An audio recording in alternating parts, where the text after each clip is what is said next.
అందరికీ శ్రీమాత్రే నమః. మీ తెలుగింటి అమ్మాయి లత వ్లాగ్స్. ఈ కార్తీక మాసంలోని శివలింగాన్ని అన్నంతోని ఎలా చేసుకుందామో చూద్దామండి.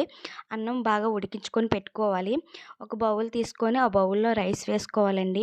రైస్ వేసుకొని బాగా ఒత్తుకోవాలి. ఎక్కడ కూడా గ్యాప్ లేకుండా ఒత్తుకోవాలండి.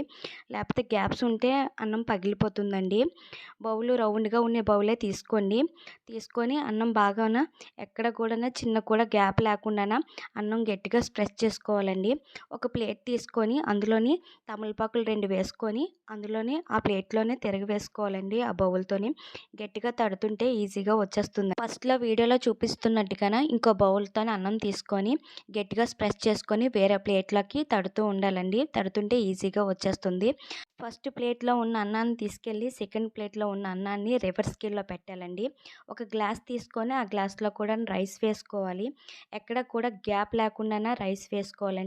గట్టిగా ప్రెస్ చేసుకుంటూను నిండుగా ఎక్కడ గ్యాప్ లేకుండా చిన్నది కూడా గ్యాప్ లేకుండాన వేసుకోవాలండి. వేసుకొని వేరే ప్లేట్‌లోకి గట్టిగా తడుతుంటే ఈజీగా వచ్చేస్తుందండి.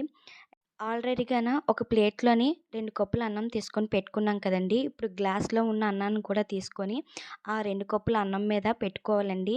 ఈజీగా ఎంతో సింపుల్‌గా శివలింగం తయారు చేసుకున్నానండి అన్నంతోని. కార్తీక మాసంలోని ఇలా శివలింగం తయారు చేసుకుంటే చాలా మంచిదండి ఇంట్లో పూజించుకుంటే. అన్నం అన్నపూర్ణ స్వరూపిణి కదండీ! అలాంటి అన్నాన్ని స్వామివారి లింగం కింద తయారు చేసుకొని ఇలా పూజించుకొని బొట్లవి పెట్టుకొని పూజించుకుంటే చాలా మంచిదండి. ఏదైనా ఆర్థికంగా కానీ ఏదైనా ఇబ్బంది పడుతుంటే మాత్రం అవి నిజంగా తొలగిపోతాయండి. ఏదైనా ఆరోగ్య సమస్యలు ఏమైనా ఉంటే తొలగిపోతాయండి. ఏవైనా రుణ బాధలతో ఇబ్బంది పడుతున్నా ఇలా శివలింగాన్ని అన్నంతో తయారు చేసుకొని పూజించుకోవడం వల్ల మన ఇంట్లో ఆ సమస్యలన్నీ తొలగిపోతాయండి. నేను ఇంట్లో ఇలా పూజించుకున్నాను. నా వీడియో గాని నచ్చినట్టయితే లైక్ చేయండి, షేర్ చేయండి, కామెంట్ చేయండి. ఛానల్ మాత్రం సబ్స్క్రైబ్